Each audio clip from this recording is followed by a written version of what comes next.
What is up, everybody? My name is Blob, and welcome to a special episode of this project. As we're going into 2024, I wanted everyone to be caught up on where we're at, so that everyone's on the same page and singing from the same hymn sheet, so that we're all up to date. And Merry Christmas to those of you who celebrate. Happy holidays. And we've just got off the bus here in sunny St Albans, and I'll explain why St Albans in just a moment when we get to a certain particular part of this tour. And we're just going to have a little bit of a roam around the car park. Nothing too interesting here. I can see some mulch sticking through the fence, so always kind of helpful to do these tours because you can see when things like this are happening. I'm just going to rectify this because otherwise if I don't, it's going to drive me up the wall. There we go. We're fixing it live. So there we go. That's the building portion of the tour done.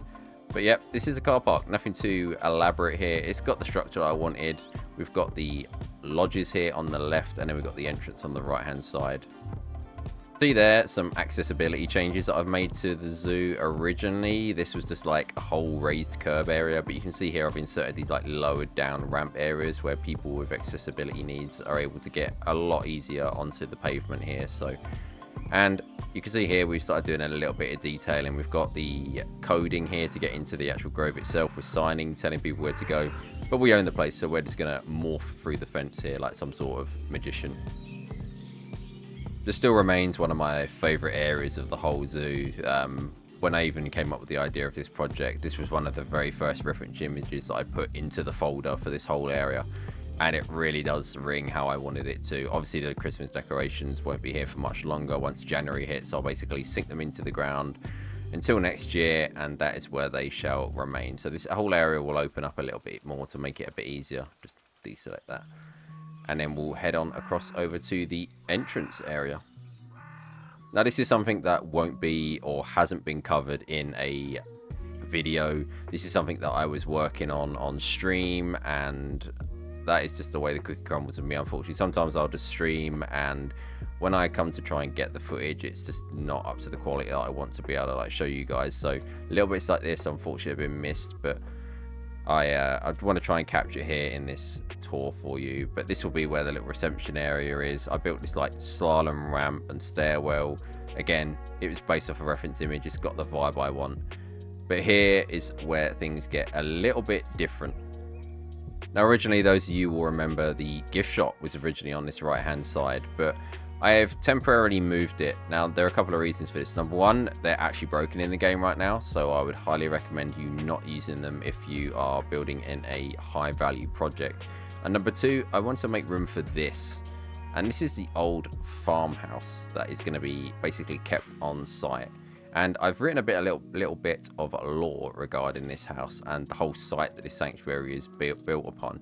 And I'm going to cover that a little bit now, just so that we know a little bit more about this land, rather than it just being like an empty plain landscape. There's a little bit of a third dimension to it with the story, so I'll definitely get into that and cover that now with you guys. But before we get into that, again, this was built on stream. My Twitch link is always in the description, so if you feel like checking me out, then you know where to do so. But let's get into the background of this beautiful landscape and the house that you see before you. Nestled outside the historic city of St Albans in the heart of the United Kingdom, there lies this area of land. P.A.W.S, and the origin of this haven for majestic felines is steep in history. Decades ago, the land was known as Broadmoor Farm, a quaint agricultural haven providing sustenance to the local community.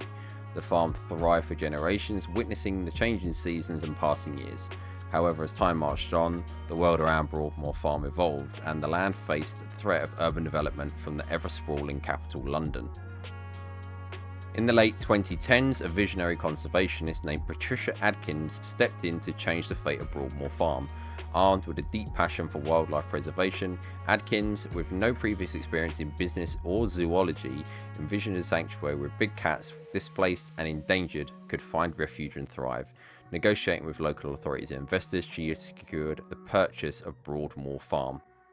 The transformation from a traditional farmstead to cutting-edge sanctuary was no small feat. Patricia worked tirelessly, enlisting the help of experts in animal behaviour, veterinary medicine and landscape architecture. The once familiar barns and fields were repurposed into spacious enclosures designed to mimic the natural habitats of the sanctuary's residents. In the early days, the sanctuary faced skepticism and challenges from local community. Concerns about safety and environmental impacts were prevalent. However, through community engagement programs, educational initiatives, and transparent communication, the sanctuary gradually won over the support of the people. The sanctuary officially opened its gates to the public in early 2012, welcoming visitors into a world where lions roared, tigers prowled, and leopards gracefully lounged in the dappled sunlight. The sanctuary became not just a haven for the magnificent creatures, but also an educational centre promoting conservation and awareness. Over the years, the sanctuary expanded its efforts, participating in breeding programs to help preserve endangered species. It became a hub of scientific research, with experts from around the world collaborating on projects aimed at understanding and protecting big cat populations. Today, P.A.W.S stands as a testament to the resilience of nature and the unwavering dedication of individuals like Patricia Adkins and her team. The once threatened land of Broadmoor Farm has become a beacon of hope for big cats, a place where they can live free from the dangers of the wild while contributing to a vital cause of global wildlife conservation. The sanctuary continues to evolve, grow, and inspire future generations to cherish and protect the incredible diversity of our planet's majestic creatures. And breathe.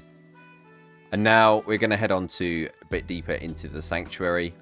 There's going to be quite a few drastic changes here. On the right, you can see the changes to the, well, not changes, you can see a little bit of a view to the lake. And the lake, pond, reservoir, still don't know what to call it. It's still, again, one of my favorite areas of this entire project. I just love building like these natural landscape type things. I'm not really a not really that good when it comes to, say, like the building side of things, but give me a bunch of foliage and rocks and my god, I will absolutely play my heart out to get that looking as amazing as I possibly can. And this bridge here, the view from the bridge, is still something that I absolutely find myself drawn to every single time I open this save up.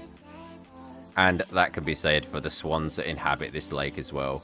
The swans have actually got names now as well. We've got 2 males and 2 females. And I decided that I'd name them after the 4 community managers that have recently left Frontier. So we have Fran, Lydia, Tim, and Jens. And if any of those people are watching this, I'd like to say a massive thank you to everything that you did. Your streams, whenever you did announcements of DLCs, were absolutely amazing. And I wish you all the very best for the future. But on the right hand side here, we have the cheetah habitat, currently uninhabited because the far side is under heavy renovation. And the left hand side used to be their shelter, but you can see now it's been opened up with a path. And I think I'm going to be doing the snow leopards up in this area, but I've been doing all of my builds sort of off site and then moving them onto this site afterward and then integrating it as part of the landscape. Here you can see what I mean about the cheetah habitat. This whole side has been knocked out, and this is where we'll be doing the meet and greet, and their shelter will then be put. Here we are in the gift shop. As I said, I've moved this and changed it a bit because of the current situation with regards to gift shops, but absolutely love how this turned out. This is probably one of my favorite interiors I've ever done, but I think that's only possible because of the absolutely amazing job that Frontier have done in terms of designing these assets for the gift shop itself. So a massive props has to go to them. Here we have a Christmas present for you all and a teaser for the leopard habitat that is going to be coming in 2024. Those of you that follow me on Twitter will see the difficulty I've had starting this with the mesh and stuff. So if you want to see more, follow me over on Twitter. And that is going to be it for me on this episode. It's only going to be a short one. I haven't done as much in these like 6 episodes or 7 episodes as I'd have liked. But the more we get done, the longer these tours are going to take when we get around to doing the next one. Thank you so much for sticking with me through 2023. I hope you have a good New Year and Christmas, as I said at the start. And I'll catch you all in 2024. Peace out. Bye. Love you all.